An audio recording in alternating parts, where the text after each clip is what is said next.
Welcome back to What Arty Noobs with General Disturbance. This is the GW Tiger P. It's the Tier 8 German SPG. This one's located on the west spawn of Airfield, and it's under the command of talon1958 of OLIMP, and it's another submission to try and win the weekend lie-in in his competition with Angelina75.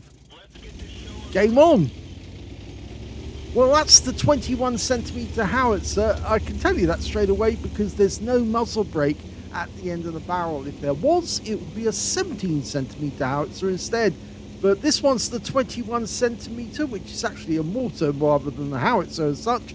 It's got 900 alpha. Don't know why I was saying 800. 900 alpha, 53mm at pen, and 11.4 meters on the burst radius, between 12.5 and 31 seconds of stun. So it's quite a big hitter because it's got the same howitzer as such as the tier 10 German Arty. The reload time by the book is 44.10 seconds. Talon's got 36.13, and he's found his spot and he's ready to go. Well, the first enemies he can see are a Kampfpanzer 7 PE, who's hiding behind the rock. And for a brief moment, we saw a Caliban, but he's gone the other side as well. Got somebody covering that corner. Oh, this is interesting. Hori 3. That's the tier 10 Japanese tank destroyer. Rounds out. Direct hit with the first shot, 146. Now, we were for a long time wondering when Wargaming was going to get around to actually putting the Japanese tank destroyers into the game, because we featured them way back in October, I think it was, or October or July. No, I think it was October of 2016. Yes, when our channel on Facebook first came alive, we looked at all the possibilities for Japanese tank destroyers. And somebody had actually already prepared a nice little list, and it's another hit. Yes, somebody had already prepared a list from the Tank Encyclopedia of potential arties that or potential self-propelled guns that the Japanese could actually use, specifically to see if they could actually put together any arties. In fact, many of the self-propelled guns that did appear as tank destroyers were actually listed as Arty as such. Okay, might be able to hit that Kampfpanzer, but he's only going to get splash for the moment. Can't get a direct hit because he just won't come out. And the Hori has now moved. Rounds out. Oh, he does get a direct hit. 351 from that one.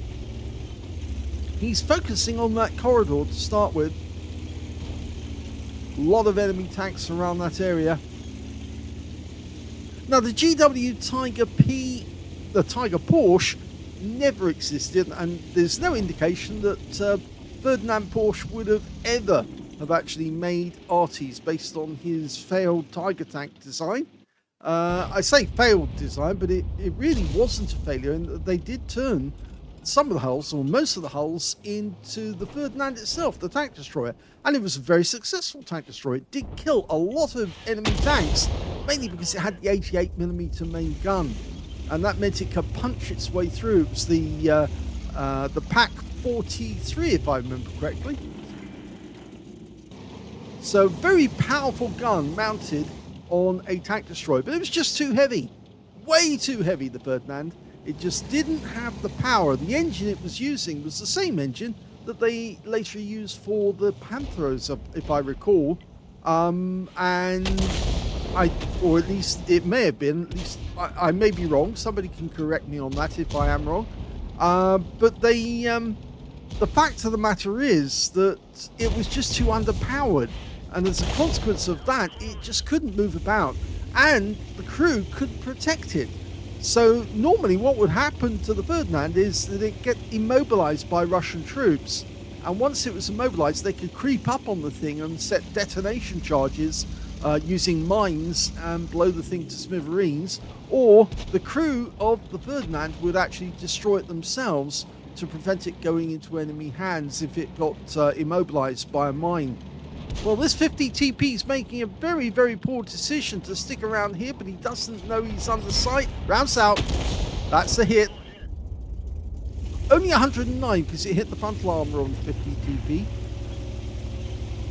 So a lot of the Ferdinands ended up getting destroyed simply because they couldn't prevent the Russian troops from actually ambushing it and taking it out. It really had no way of defending itself from the rear. They had a machine gun port where they could actually fire on troops coming up behind it, but it just wasn't enough because the troops could, of course, approach from the sides, and there was no gun on the vehicle which could actually shoot to the sides unless the crew were willing to open the hatches and shoot themselves or shoot from their hatches, and that wasn't going to work. So this Arty didn't exist. It's a fantasy Arty made up by Wargaming to give them something to put into the tech tree at tier 8. Which is a pity really, because the GW Tiger is a real Arty, and that did exist. Oh, he's not going to get over that rock. It's just too close, I think. I think he can get it now. Rounds out. Yes, he does get it. 379 from that shot.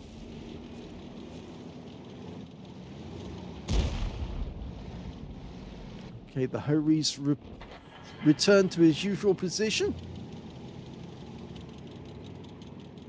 So yes, they could have been more inventive about which Arties to include, and they could have found a different Arty, an Arty that was actually or did exist. There are quite a few Arties that are still not in the game, including some German ones, because of course the Germans did make use of a lot of vehicles that they captured and turned them into self-propelled guns. A lovely direct hit there on the Udas, of course thin armor on that thing. So he picked up 485. He's even got some stun assist off that one when the Udas was taken out.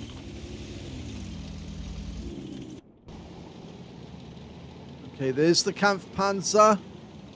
Ooh, he's fairly close actually.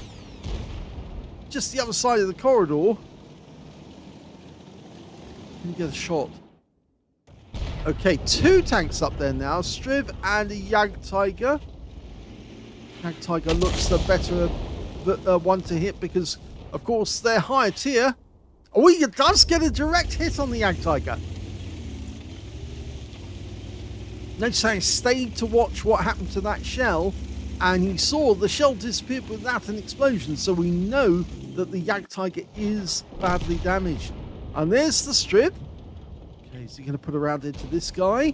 He's styling in, he's getting ready. The Striv is taking damage from other teammates. Now, normally when the enemy disappears like that, I've marked the spot to say that's where I saw him. He's loaded. Rounds out. It explodes in front of where the Striv was.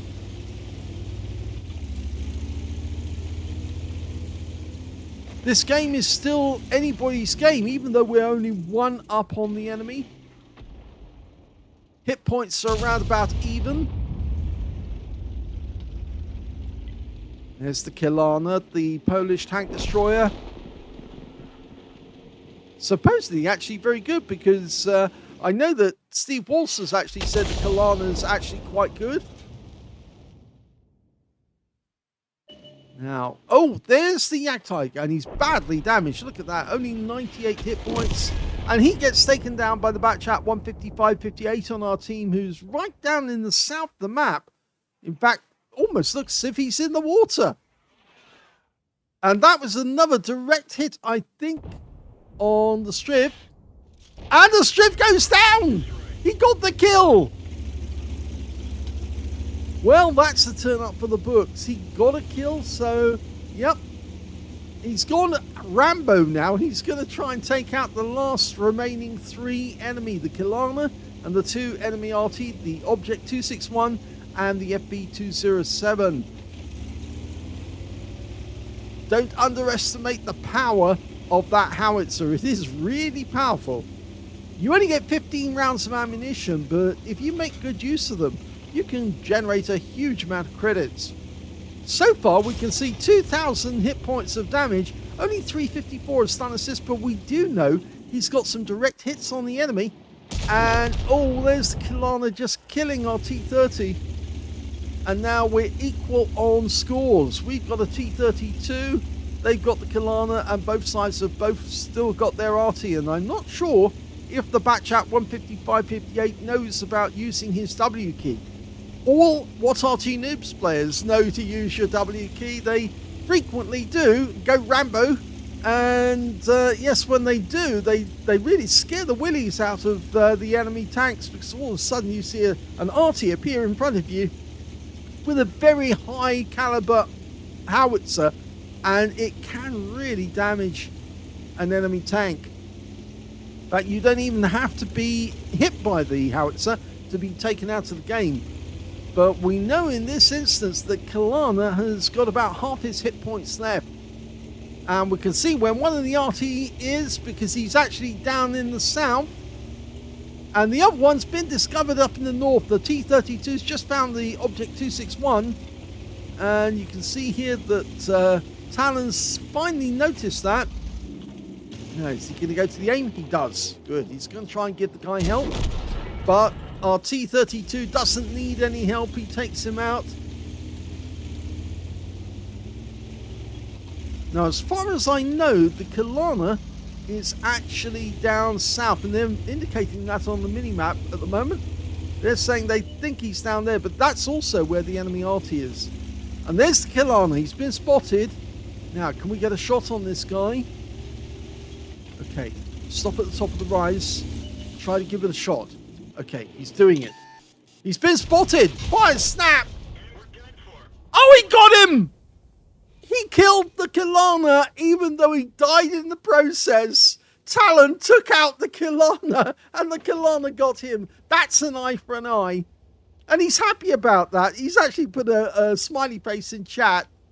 And the T-57 says hero. Yes, the Arty is a hero because he took out the best player on the enemy team, and that now means that the team has got a good chance of winning.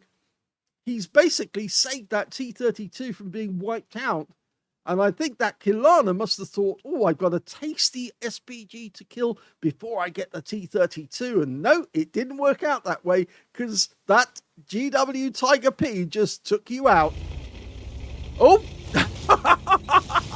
I think we've got a novice driver here in the Batchat 155-58. But, oh yes, he's driving into every rock he can see. Thank goodness that team damage has been taken out, because otherwise this guy would have been dead from just driving into rocks. But he is one of the faster Artys in the game. He's just got to find the last remaining enemy, the FB207, down in the south. There he is, he's been spotted. And the T-32 is pumping rounds into him. Batchat will probably try and come up behind him just in case. Hopefully he's loaded with 3 shells ready to rock and roll. In fact, the FB207, I think he knows we're here. Yes. Hello. Shotgun. And that wins the game. What a great game. Here's the end of battle results, and that was an ace tanker game for talon1958 of OLIMP in the GW Tiger P. He managed to get an eye for an eye because he took out the enemy Kalana just as the Kalana shot him, and both of them got wiped out by the shells. He also got a bruiser medal for getting at least 5 critical hits. In fact, he got 13. He also got a Gauze medal for doing more damage, exceeding 8 times the hit points for his own vehicle. And on top of that, he picked up a Confederate medal for hitting more of the enemy than anyone else, despite the fact that he got 2 kills in that game as well. His win rate from that game, 5,865, which is Super Unicum standard. Let's have a look at team score. Well, you can see that the highest damage in the game actually ended up being the Strib 1030 on the enemy team, managed 4,408 hit points, and the second highest damage was the Kampfpanzer 7 on the enemy team with 4,015. In third place, it was the T57 Heavy, the guy that called Talon a hero for doing what he did. He got 3,912 hit points, and in fourth place we can see, yes, it is the hero. talon1958 picked up 3,690 hit points in the game, so he did exceptionally well. And of course, he got 2 medals, Gauze medal and Confederate. The Batchat 15558 also hit a lot of the enemy. He got a Confederate medal too, as did the Object 261 on the enemy team. He got a Confederate. So 3 Arty players who were almost outpacing each other to get as much damage as possible. If Talon had not taken out the Kalana and just wounded him, then I'm sure he would have been the only one to get a Confederate in this game. But because he got wiped out and took out the Kalana at the same time, he actually ended up being the same level, the same number as the Batchat 15558 and the Object 261, and they all shared the medal. So, when it comes to kills, we can see the high scorer was in fact the Kalana. 4 kills to him. 3 kills went to the Strib 1030, also to the T57 Heavy and the Type 57. And in joint third place, we've got Talon with 2 kills and the Batchat 15558 and the Hori 3 on the enemy team. When it came to base XP, it's Talon right at the top there. 1,213 goes to him, and that's down to the fact that this was a tier 10 game with tier 8 tanks in it. He was tier 8, and he was hitting and taking out higher tier tanks than himself. 1,088 went to the Type 57, and 1,012 went to the Batchat driver, who obviously does need some remedial driving lessons, I think. He got 1,012. He fired 13 rounds, a decent amount of shots made. He still had 2 rounds left at the end, even after he got wiped out. 9 direct hits on the enemy, none of them penetrated, but he did get 17 splashes. 3,690 hit points of damage, of which 3,327 were at more than 300 meters. He received 1 hit. It was a penetration. That was from the Kalana, but of course his shell that hit the Kalana completely wiped him out as well. 8 enemy vehicles were damaged, 2 were killed. There's the Confederate.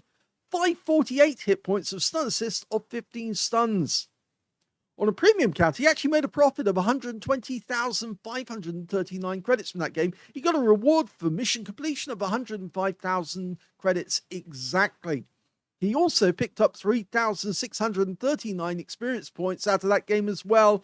And he does love the German line. Yes, he says that he loves the German line. There's some great Arties in this line, so it's well worth doing it. But what he also picked up was the win for this weekend's line. Yes, because he got an ace tanker.